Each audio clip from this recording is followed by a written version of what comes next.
We don't need to be pirates anymore. I found a better way. Government-funded daycare. Huh? We must go to Minnesota. To Minnesota! In a world where some rules need to be bent. Did we spell something wrong? Who cares, as long as they spell our names right on those $1 million checks. Comes the story of triumph. Remember when we had to illegally steal from innocent people like thugs? But now we're stealing from innocent taxpayers. Just like the government intended. Look at me. I'm the millionaire. The Somali pirates who ransacked Minnesota remind us that there are large parts of the world where bribery, corruption, and lawlessness are the norm, not the exception. America, the president just called out Somalia fraud operators as Somalia pirates who ransacked Minnesota on national television during the State of the Union. Fahheima Muhammad is the first person charged since the mass departures of federal prosecutors at the U.S. Attorney's Office here in Minnesota. When Trump was declaring the war on fraud. Going back to at least the 1970s, every administration and legislative body was put on notice of the vulnerabilities to the program. 79. That is not a criminal conspiracy. That is a small business franchise. And Trump just announced J.D. Vance is leading the cleanup operation.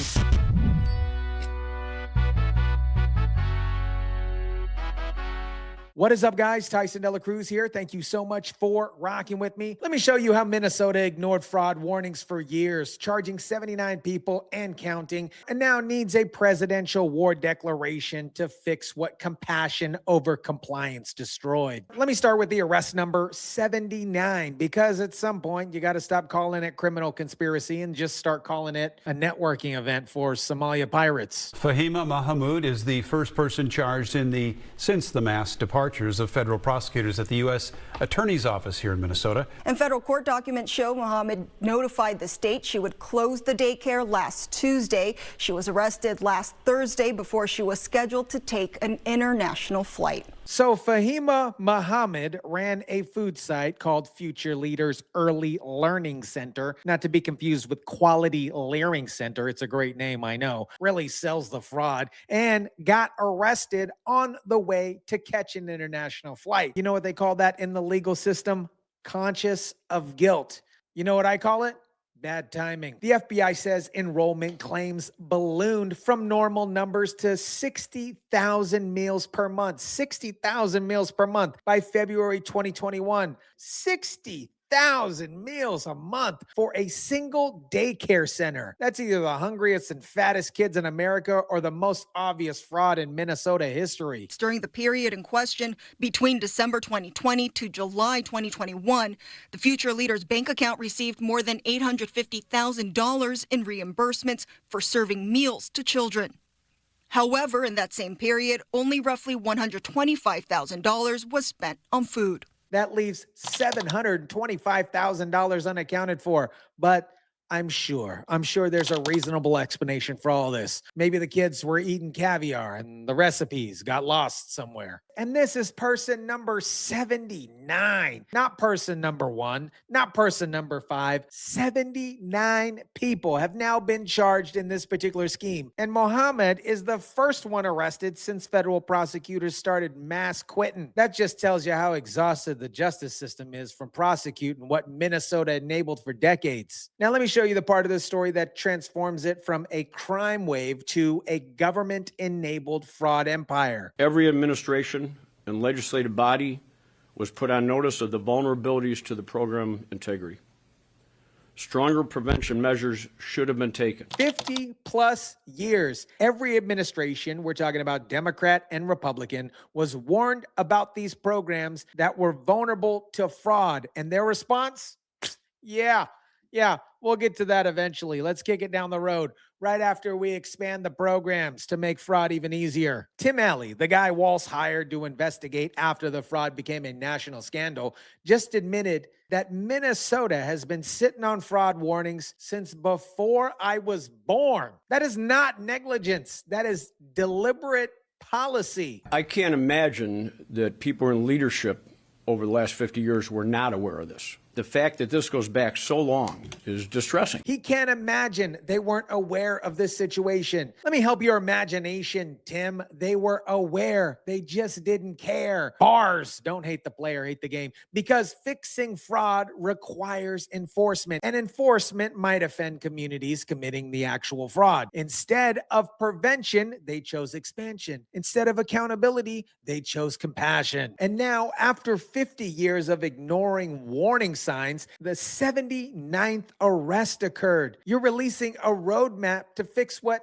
was deliberately broken. Now watch the other Tim explain exactly why this fraud was allowed to metastasize for half a century. And I think there became a mindset of our job is more based on compassion than compliance, and that's misplaced. Compassion over compliance. That, my friends, is government speak for we knew about the fraud. We just didn't want to be called a racist for prosecuting it. Let me translate what really happened. Minnesota bureaucrats decided that enforcing program rules on Somalia daycare operators might create some bad optics. So instead of compliance, they obviously chose compassion. Instead of verification, they chose trust. Instead of preventing fraud, they chose expanding access. And now you have 79 arrests and counting. It's like a Fast and the Furious franchise. Everybody needs to be held accountable. Everybody. Not long after he was appointed by Governor Walz, Tim O'Malley says he began an independent investigation into what's caused widespread fraud in Minnesota. The former judge, attorney, and FBI agent says his findings went back half a century to the 1970s. O'Malley's roadmap is something Governor Walz hopes lawmakers will use this session as they address fraud. It helps us once again create a roadmap of where we're going. So I'm excited about that. I'm excited the things we can do. Governor Tampon Tim Walz says that he's excited about the things that we can do now that the other Tim created a roadmap. You know what you could have done? Implemented any fraud prevention plans from the last 50 years that you ignored. This, my friends, isn't some innovative solution. This is an old problem that required basic enforcement. But unfortunately, enforcement means no to people, and saying no means that you might not get their votes. So instead, you said yes. Yes for 50 years. And called it compassion. Now, let me show you what happens when you elect somebody who thinks fraud is an actual feature of governance. So tonight, although started 4 months ago, I am officially announcing the war on fraud to be led by our great Vice President J.D. Vance.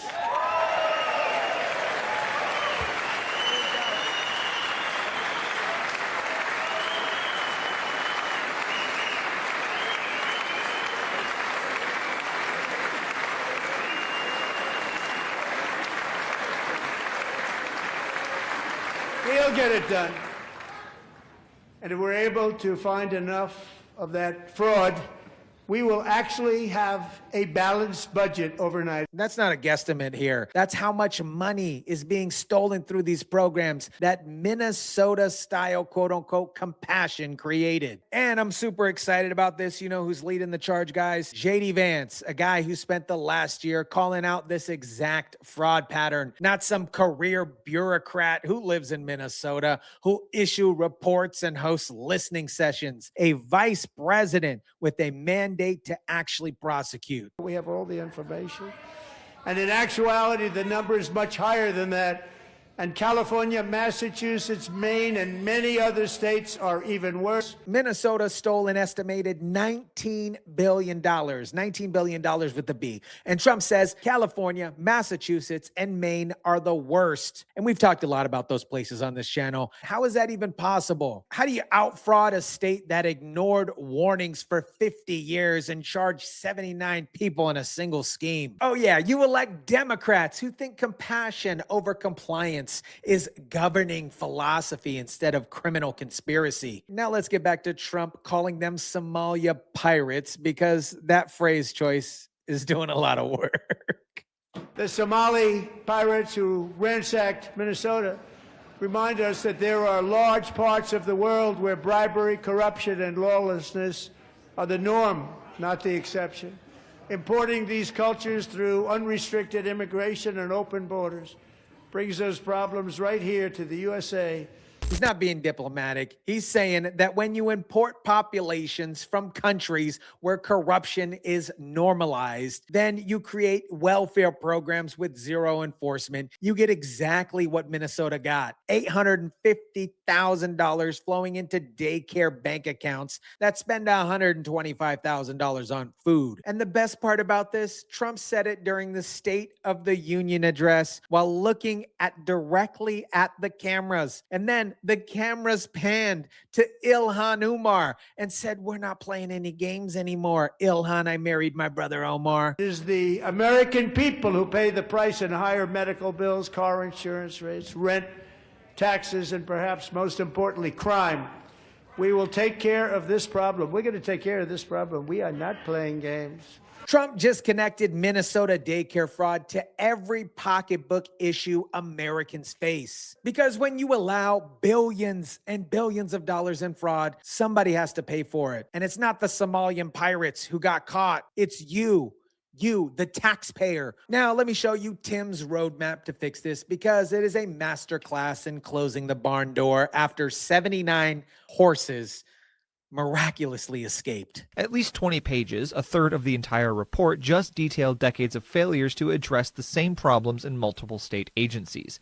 But the main focus of the report is not to just point out the state's flaws, but provide solutions to prevent them from occurring again. That, my friends, is not a roadmap. That is an absolute confession like Usher. Here's 50 years to us ignoring the problem. Now, please, trust us to fix it. And his solution, universal IDs for providers, retired investigators to claw back funds, which this is not going to happen. Getting rid of direct appropriations. You know what all those recommendations have in common? They were recommended decades ago, and they were ignored. There's no doubt in my mind that this can be fixed. I think it's critically important that somebody with independence and skill and the backbone to force this to go forward.